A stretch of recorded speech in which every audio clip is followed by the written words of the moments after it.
Yo, welcome to another episode of Let's Talk Sports. Listen, this is the Saturday edition. Um, just real quick, I normally what I would do is I would tell you guys a great story, but I'm not going to do that today because I really want to get into my segment. But what I do want to do is do some house cleaning and get y'all caught up on some things. A lot of things going on. We're going to be finishing out the NBA finals and all of the talk, and we're going to do an exit NBA season where we're going to have two great guests on to talk about the entire NBA season. That's coming up whenever whoever wins this series wins. I got Miami. Some people got Denver. That's not what I'm here to talk about today. But whenever the series ends, we're going to do an exit podcast for the NBA, like sort of like a say goodbye to the NBA for that year. Now, then we're going to start a series that I'm telling you, you guys want to be here for this. It's the up and coming series.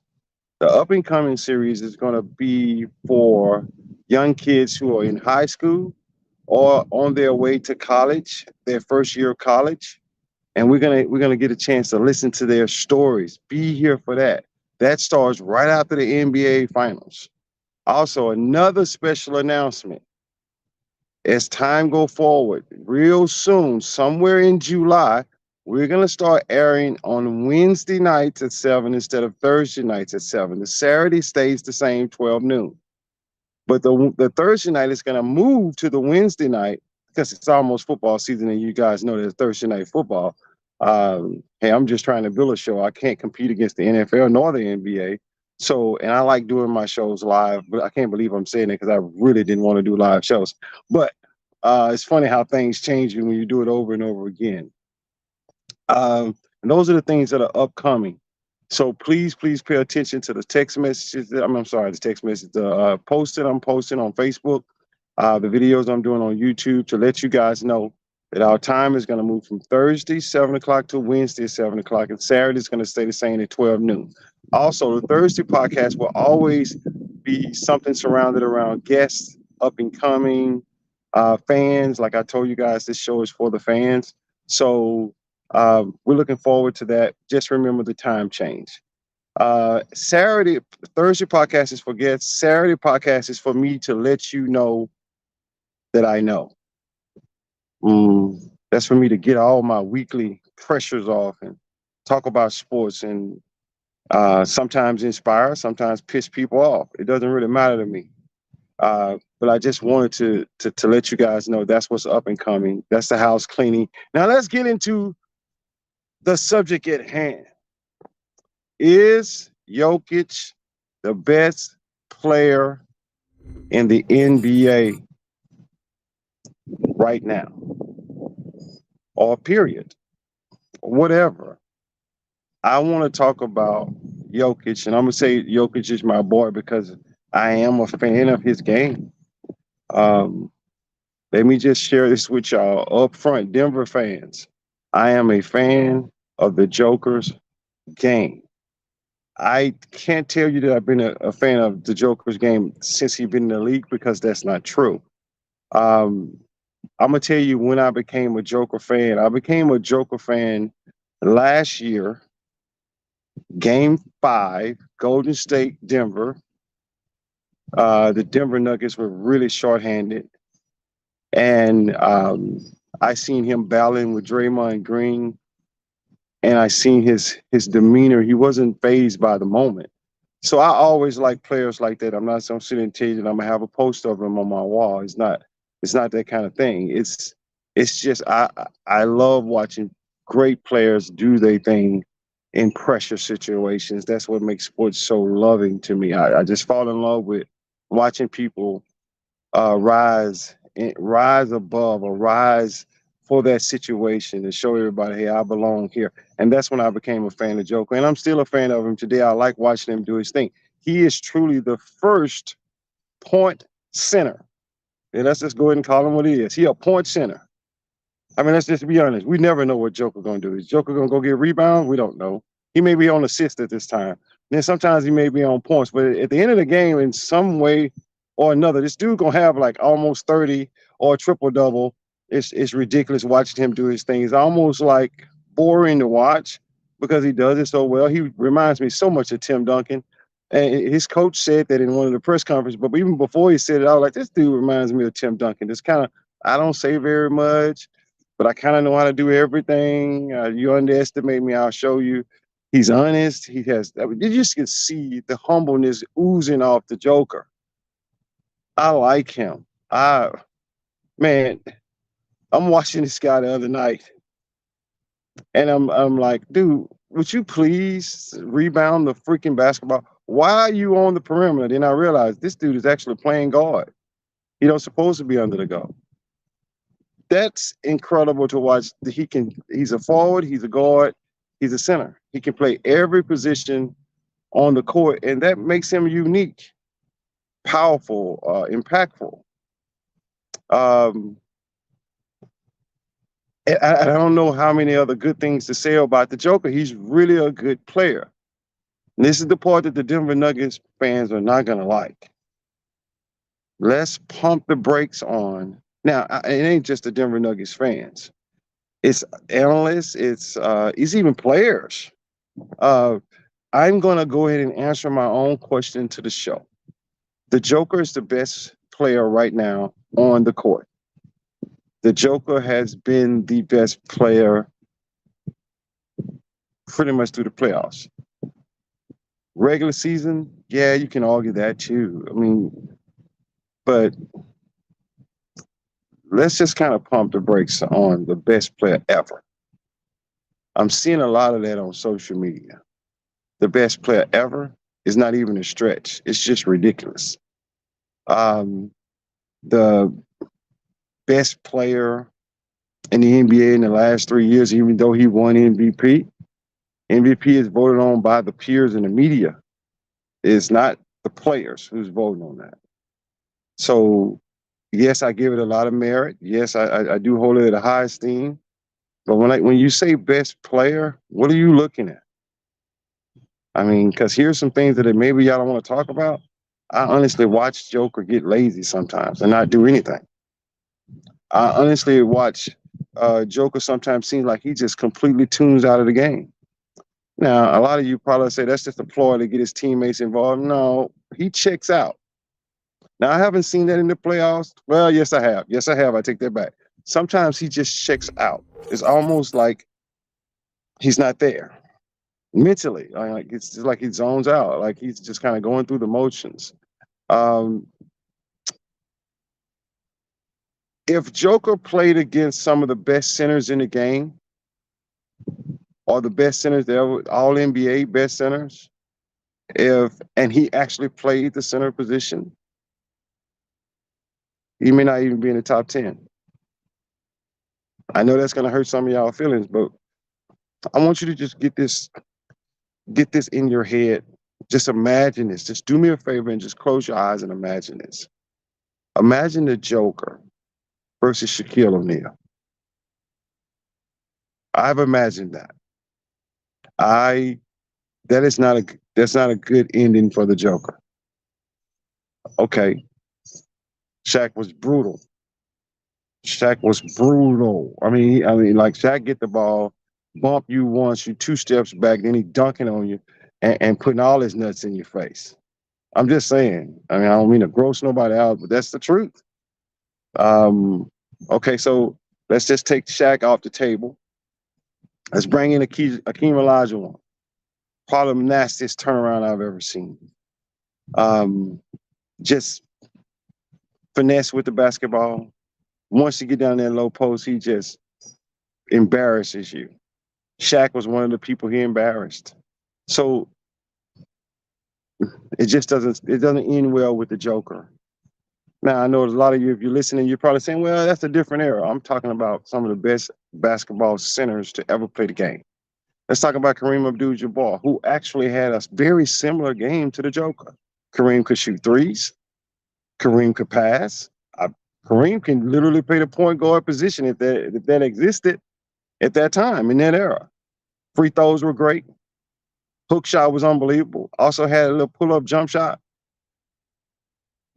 If you match Joker versus Kareem, that doesn't end well for for the Joker. Let's talk about Moses Malone.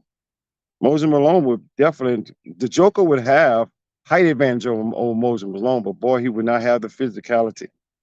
Those big bodies hitting that little bitty body, nah, man, they just move you out the way and just dunk on you. So, and I can go on and on and on talking about brutal centers. I'm not going to even bring up Wilt Still. Um, I'm not going to bring up Bill Russell. I'm not going to bring up all them guys. I'm going too far back then, but just imagine, okay? Pump the brakes on saying Joker is the best center to ever play the game.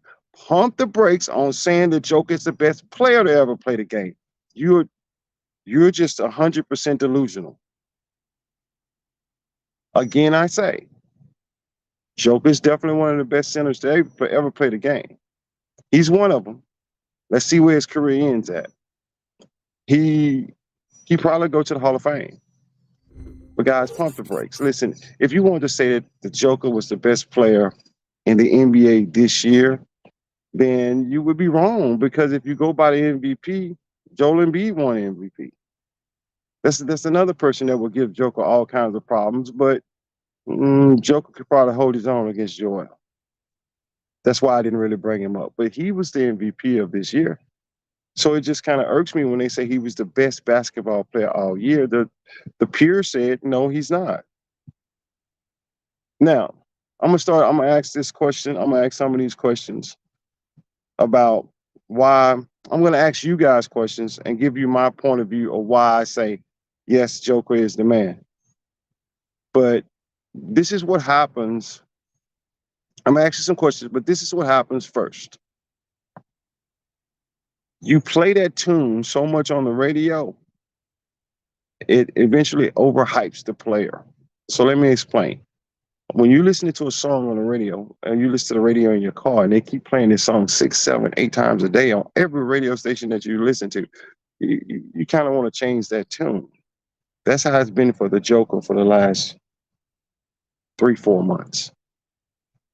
And you're overhyping him, which is taken from him because he's not overhyping himself. He is very humble. He letting everybody else do it. You're overhyping him. Yeah. This is a hard subject. This is a hard thing to talk about because I'm not trying to take anything from Joker. But I've seen too much basketball to say that he's the best player in the game today. I mean, let me ask you, these are the questions I want to ask. So let me ask you this. If you had a choice between, I'm just using this as an example, if all these players were drafted at the same time in the same year, knowing what you know now, would you take LeBron James over the Joker? Would you say the Joker is better or LeBron is better? What about Steph Curry? They're both being the same age. The reason I bring that up is, what about Joel Embiid? What about Booker, KD? I mean, it's too many great players in the NBA. But you get my point. I mean, you get my point when you say he's the best player in the game today. That's saying a lot. I mean, no. Now here's another thing for you. I don't even believe that you have to give Joel Embiid his credit. I don't believe that if you don't win the MVP, then you're not the best player in the game. That's what the peers are saying. But if you stopped and took a survey from the players and say, who was the best player in the NBA this year? Would it be Joel Embiid and the Joker? Most superstar players will tell you it's me. I'm the MVP this year. Oh, how do you judge that by their stats? Y'all miss me with the stats. Listen, just miss me with the stats. I am not saying that stats is not important in sports, because it is. But sometimes stats are very misleading, and I don't care how much stats you have if you don't have an impact on the game. If you don't hit 40, ask AD. AD actually hit 40 points in game 1 in the Western Conference Finals. None of it was impactful. Denver still busted the Lakers up. I mean, he had some of the greatest stats of the series, but lost the game, wasn't impactful. That's why stats don't do it for me. The eye test works for me simply because I'm watching the player impact the game, sort of like the Joker did in the game one of the NBA Finals. He impacted the game at certain points of the game. So you missed me with the stats, all right? So you cannot say the best player in the game is because of stats. Don't give me that. Tell me the best player, the most impactful player this year. And then ask yourself, was it Joker? Was it Joel Embiid? Was it 9, 10, or 15 other superstars in the league? Look, what I'm trying to say is pump the brakes on the Joker. Let that man develop his full game. Let him have some championships under his belt. Let him develop. I mean, this is his first time in the NBA Finals. You're making him such a mega. Oh, the Joker's the best player ever. Oh, the Joker is this. You're killing me. He's not even reached. Man, he ain't even reached to me. Moses Malone status yet. I was gonna say Daryl Dawkins, but Daryl Dawkins really wasn't that good. I'm just gonna say Moses. Well, he hadn't even reached that status yet. So to answer your question, no, the Joker is not the best player in the game today. But he is the best player in this series, but he's not the best player in the game today. And then some people would argue about that and say Jimmy Butler is the best player in this series. It would never be a clear-cut time where somebody says that the Joker is truly the best player in the NBA. Hands down. I mean, one of those kind of years where it's like he's having now. You didn't win MVP, but he was second to win it. And if you go and win a championship now, guess what? His respect level goes up a little bit further. Look, there's a lot of great players. I mean, that played in the NBA that never won a championship. I mean, do we even talk about Karl Malone anymore? He's one of the best forwards to ever play the game, but he never won a championship. So you just kind of fade out. Let's let Joker get some hardware. Let's let Joker take his team to the finals without a Jamal Murray. Uh, let's see some of these things because the Joker had opportunities to take his team to the championship the year he won MVP. But yet the Golden State Warriors beat him in 5 games and put Jamal Murray. Now they're in the finals. And I'm the one that had no respect for Jamal Murray. Said he couldn't play in the big game. He chokes. Other than the bubble, what have I seen him do? Oh, I changed my tune now. I've changed my tune, but that's another state. That's another story for another day. But Jamal Murray makes a difference because when Joker had to carry that burden on his shoulder last year, Gordon wasn't no help. He got eliminated in 5.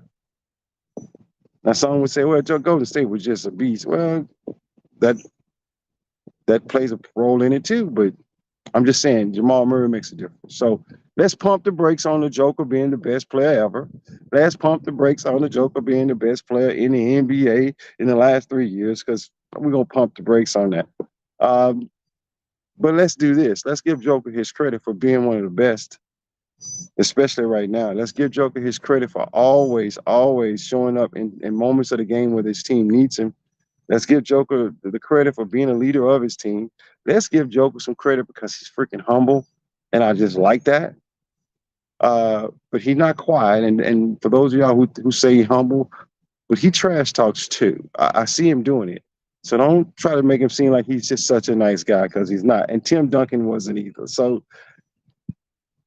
all I'm gonna say to the Denver fans is this is not, I'm sorry, a dog, just dog Joker out because that's not what I'm doing.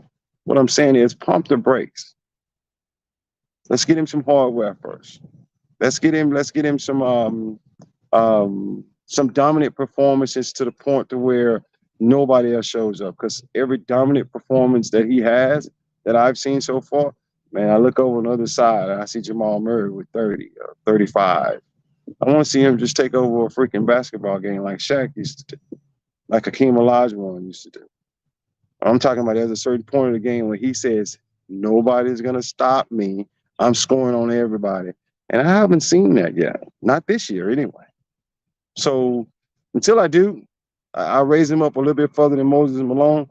But right now, he's somewhere in 8, 9, 10 centers, maybe even further, maybe 15. But Much respect for Joker. Much respect for the Denver fans.